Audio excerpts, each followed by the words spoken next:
분위기 바꿔볼게요. 보통 우리가 학생이니까 50% 할인되죠? 이런 말은 들어봤지만 이 지금 제목이 혹시 잘못 적은 거 아니에요, 최정환 기자님? 앞서 우리가 50대 악마를 보았다면 이번엔 충격적이게도 10대의 이야기입니다.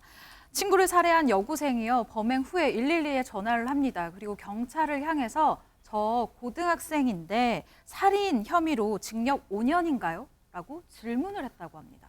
이게 최정환 기자님 설명을 듣고 시청자분들이 아니 최 기자님 뭔가를 잘못 알고 계신 거 아니에요? 뭐라고요? 다시 말씀해 주세요. 이러실 것 같아요. 네, 이 사건 개요를 말씀을 드려야 될 것 같은데요. 일단 지난 7월 12일 낮으로 이제 돌아가야 될 것 같습니다. 네. 12시 경이었는데요. 네. 일단 대전 서구의 피해 학생 집입니다. 이곳에 이 해당 여고생이요. 피해 학생의 물건을 돌려주겠다라고 하면서 이 집으로 찾아왔다라는 거예요. 네. 그리고 이 말다툼 끝에 피해 학생을 때리고 또 질식시켜 살해하게 됩니다. 어머나 세상에. 그런데 네. 이 범행 직후에 이 여고생이요. 112에 신고를 하면서 저 만 17세고 고등학교 3학년인데 살인하면 5년 받나요? 사람 죽이면 아르바이트도 잘 못하고 살 수밖에 없나요? 자백하면 혹시 감형되나요? 라고 질문을 했다고 해요. 요즘요. 우리 사회가 너무 기막히고 믿기지가 않은 강력 사건들이 너무너무 빈번하게 일어나고 있어요. 일단 이 발언은 저희가 잠시 후에 짚어볼 텐데 지금도 믿기지가 않는 게 이담 아나운서 여고생 같은 친구끼리 살해를 하다 이게 정말 믿겨지지가 않아요. 그러니까요. 이 두 여고생은요, 심지어 좀 친하게 지냈던 사이라고 합니다. 가해자인 이 여고생과 피해자인 이 여고생 2년 전부터 좀 친하게 지냈다고 하는데요. 네. 친하게 지내는 과정에서도 폭력과 폭언을 좀 일삼아서 이 학교에서 학교폭력 대책위에도 회부가 됐다고 해요. 같은 반이었던 모양인데 그래서 지난해 7월에 반분리 조치를 했다고 합니다. 그리고는 올해 3월에 해당 이 가해자인 학생의 연락으로 두 사람이 다시 만났다고 해요. 네. 그런데 학폭위는 대체 어떻게 열린 거냐 따져 물으면서 좀 또 괴롭혔나 봐요. 세상에. 그래서 피해 학생이 이제 너랑 더 이상 친구하고 싶지 않다라면서 절교 선언을 했다고 합니다. 네. 그 이후에 이 해당 가해 학생, 이 피해 학생에게 협박 메시지 죽일 거야 이렇게 보내기도 했다고 합니다. 세상에. 그래놓고 지금요. 앞서 얘기 드렸죠.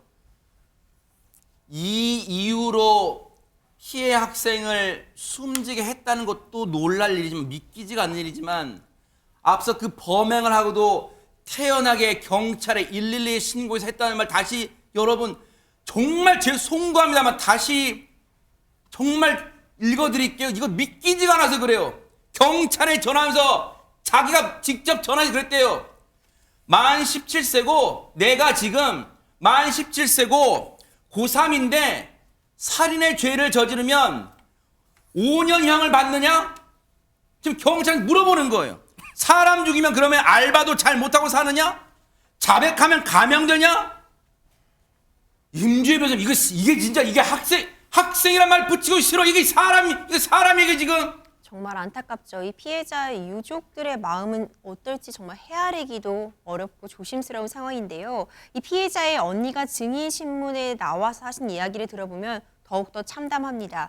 이 가해자가요, 학폭위 결정 이후에 피해자의 어머님에게 문자를 보내면서 이에 더 키우지 마라, 명예훼손으로 고소할 것이다, 이런 협박성 문자 메시지를 남기기도 했고요. 심지어 살해 직후에는요, 동생인 척하면서 이 동생 휴대전화로 이 피해자의 언니에게 문자 메시지를 보내고 세상에. 휴대폰 도로에 집어 던지기까지 했다고 합니다. 주도 면밀하고 굉장히 어떻게 여고생이 이런 행각을 벌일 수 있었는지 정말 참담한 심정입니다.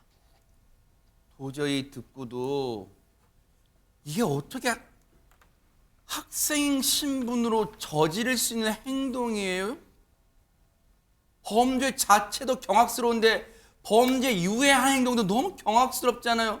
지금 피해자의 부모님 가슴은 찢어질 때 천갈래 만갈래 찢어질 것 같아요. 진짜 김현주 평론가님. 그 고통스러운 마음을 어떻게 감히 상상이나 하겠습니까? 정말 우리가 이렇게 믿기지 않는 일이 벌어진 것 같습니다. 그리고 이 피해자 부친께서 증인 신문에 나오셔서 하신 말씀을 들으면 더 가슴이 찢어지는데 그게 무슨 얘기인가 하니 보통 우리가 이제 애들을 키우면서 남한테 피해 주지 말라. 그러니까 이 피해자 부친도 아이를 키우면서 남한테 피해가는 행동하지 말라라고만 가르쳤지 네가 피해 입을 상황이 생겼을 때 그걸 거부하라라는 얘기를 못 가르친 게 한이 된다는 얘기를 한 거예요. 세상에. 그리고 이 지금 뭐 말로는 친구 관계라고 했지만 뭐 약속에 늦었다는 이유 내지는 문자에 답 늦게 했다, 단답형으로 답했다 이런 걸로 욕설과 조롱이 다반사였다고 합니다. 그러니까 친구 사이를 위장한 무슨 상하관계, 부하관계 이렇다고 지금 이야기를 하고 있고요. 그리고 또 이 아버님 말씀 중에 정말 이 가해자의 경우는 보고 싶으면 가해자 가족이 면회도 갈 수 있고 만약에 이 다음에 출소를 하게 되면 같이 살 수도 있지만 나는 우리 딸을 이제 만나지를 못한다. 이제 과거에 있었던 몇 장의 사진 기억 이런 것밖에는 믿고 붙들 게 없다라는 이야기를 했다는 거예요. 정말 절규에 가까운 이야기라고 할 수가 있죠. 그렇기 때문에 정말 고통스럽게 떠난 이 딸을 위해서라도 법정 최고형을 내려달라 이렇게 이야기하는 것밖에는 다른 수단이 없는 입장인 것 같습니다. 왜 안 그러겠습니까? 피해자의 부모님은 억장이 무너진다는 표현 갖고도 지금 부족해요. 지금 천갈래 만갈래 지금 눈이 뒤집히고 울음이 나오고 지금 고통스러워요. 지금 이 자체가 고통일 거예요. 그래서 저 가해자한테 이게 학생이에요? 이게 뭐 학생이에요 이게? 이게 뭐 10대예요? 법정 최고형을 내려달라고 울부짖으며 지금 재판부에 하소연하는 거예요. 최정아 기자님. 네, 범행 직후에 글쎄요, 이 학생이 이제 뭐 법적인 처벌을 받아야 하니까 이 과정에서는 그런 반성을 했을까라고 궁금해하시는 분들이 계실 것 같습니다. 일단 이 학생 범행 직후 이 해당 학생은요 극단적인 선택을 시도했다가 포기를 했습니다. 근데 이 부분에 대해서 이 재판 과정에서 이 해당 학생이 언급을 합니다. 무섭기도 했고 또 무책임하게 죽어버리는 것은 아니라고 생각했다라고 하면서 자신의 이 극단적 선택 시도에 대해서 설명을 하는데요. 이후에 했던 말이 참 그래서 이게 철이 없다는 말로도 저는 참 용서가 안 되는데 죽기를 바라시면 죽어드릴 수도 있는데 그렇다고 이 죄가 덜어지지도 않고라고 얘기를 했는데요. 전 이 말은 정말 유족을 2번 죽이는 말이 아닐까라는 생각이 드네요. 여러분 입에서 나온다고 다 말이 아니에요. 이게 말입니까? 유족들의 가슴을 후벼 파는 말이지 이게 말이에요?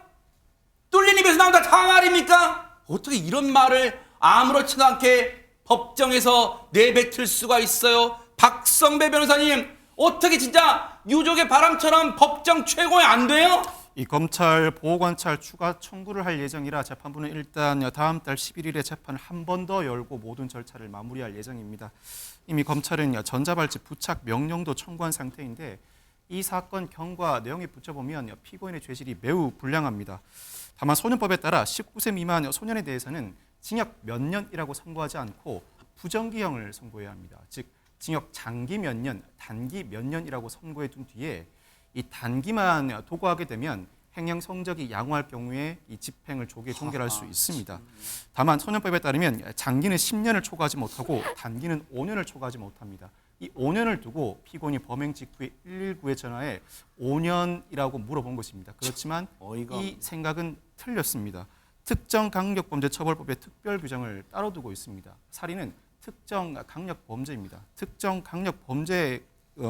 강력범죄를 저지른 경우에는 장기는 15년을, 단기는 7년을 초과하지 않으면 됩니다. 장기와 단기 모두 더 늘어나게 되는데 여기서 문제가 끝나는 것이 아닙니다. 이 소년법상 부정기형 규정은 범행 당시가 아니라 판결 선고시를 기준으로 합니다. 1심 판결은 조만간에 이루어질 것으로 보이는데 피고인이 만 18세입니다. 만약 검사가 형이 낮아 항소한 경우에 그 사이에 이 피고인이 19세에 이른다면 항소심 재판부는 부정기형에 제한 없이 자유롭게 형을 선고할 수 있습니다. 다만 징역 20년이 최고형입니다. 또한 예를 들어 장기 15년, 단기 7년을 선고받은 피고인이 형이 높다고 피고인만 항소한 경우에도 오히려 실질적으로 더 중한 형이 선고될 수 있습니다. 성인에 이르렀다. 항소심 재판부는 부정기형에 제한 없이 자유롭게 형을 선고할 수 있는데 이때는 장기와 단기의 합산형의 중간형인 11년까지도 바로 선고할 수 있게 되는 것입니다. 이런 극악무도한 죄를 저지르고 처음 떠오른 생각이 네 자신이 몇 년형을 받을까 그걸 계산하고 있었다는 건 넌 정말 악마다. 정말 악마야. 사람의 탈을 쓴 악마야. 그리고 저 학생이라 부르고 싶지도 않지만 저 악마도 부모가 있을 거 아니야. 그 부모 석고대죄 심정으로 정말 평생 반성, 자식 잘못 키운 게 부모 죄예요. 평생 반성하고 사회 봉사를 하면서 속죄하기를 정말 진정으로 바라겠습니다. 한번 지켜보도록 하겠습니다. 너무너무 분노가 치미는 그런 사건이었습니다. 보고 계십니까? 대박 사건. 네, 안녕하십니까? 김명준입니다. 여러분과 함께하는 뉴스파이터. 다양한 소식과 뉴스를 보고 싶으시면 화면 오른쪽을 꾹 눌러 구독해 주시길 바랍니다. TV로도 유튜브로도 여러분께 한 발 더 다가가겠습니다. MBN 뉴스와 뉴스파이터를 사랑해 주셔서 고맙습니다.